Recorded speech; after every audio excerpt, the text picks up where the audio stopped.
the purpose, because it's all a desire to enjoy, right? Yes, it's the substance of the whole of creation. Even in Adam, particles want to draw other particles, pull or push away. So even in the still and vegetative and animate and speaking, that's the substance, the basis of creation, right? A desire to enjoy every moment of its existence. So what is heaven and earth? What is the heaven? What is the earth? These are two forces you see in creation. There's a plus or a minus or a negative and positive. There's a giving force and a receiving force. The pulling one is the receiving, and the giving is the pushing. So the earth is the receiving, and the heaven is the giving. Those are the two forces in creation. The first two chapters in the book are very different. It's as if the writer got confused somehow, but I understand it's not the situation, because first of all he draws out the plan. Right, first there's the Torah, which he created to begin with. And the Creator's thought was, he gave the Torah, the general plan, and then says, okay, how do we work with it? I want to ask, when Adam was created, he was created in the image of God. He created them, man and woman, but he separated them. Oh, but it's not a human being like us. It talks about like a person like Shmuel Vilozhny in the flesh suddenly became a man. Yes, a person suddenly wakes up in the morning and then decides that what? So suddenly, yeah, you begin to feel that you have this expansion of knowledge. You want to know the purpose, the truth, why I'm living, how to obtain my purpose. This is the human degree. One who is asking, who am I, what am I, where am I, what's it all for? Because everything has a reason. So he placed man in the Garden of Eden. So we need to understand what is the Garden of Eden. What did he suddenly get a desire? Everything was perfect. When he was in the Garden of Eden, he had no deficiencies. So why did he eat the apple? That's the problem. Because of the woman. The woman is an inner force that awakened in him and didn't let him stay in the Garden of Eden. Being in the Garden of Eden means you have everything but knowing who you are, what you are for, why, understanding the creation. You're like a little animal. It's called an angel. An angel is like animals in our world. So the angels were jealous of him, and they said, what is this thing? They thought that man was the creator. They installed doubt in Adam. What? All the powers are within you. Just imagine, now that you are seated here, within you, all kinds of forces awaken, and this whole weekly portion is running in you. The woman, the Garden of Eden, is all inside of you. We're only talking about a person, an individual in whom everything happens. He gets up in the morning and begins to ask, why, what, where? That's the meaning of the woman awakening in him. Yes, it's an additional desire. And she tells him, why do you accept your situation? Is why are you going here, not there? Why do you bring in him? Why did you bring this, not that? Why? Yes, until today it's all the same. I want to ask this. We read this whole thing. We finished the whole cycle last year. Why do we need to repeat it? How is it relevant to today's life? Well, maybe next year you'll learn something more.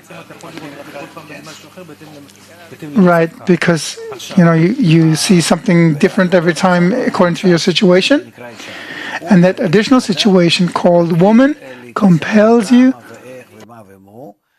to start asking why and what, and when you begin to do it, you activate your desires to receive, to know, to understand, to attain. And these desires drop you from the Garden of Eden to the ground. We haven't talked about the serpent.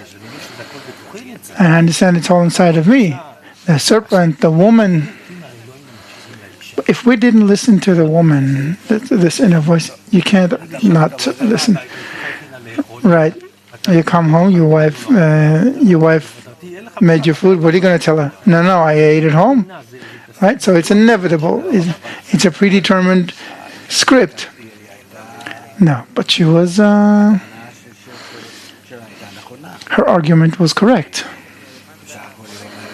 Because she basically said that by eating from the tree of knowledge, we will give the greatest contentment to the Creator. Yeah, but he said strictly you can eat anything. Yes, but compared to the fruit of the tree of knowledge, it's nothing.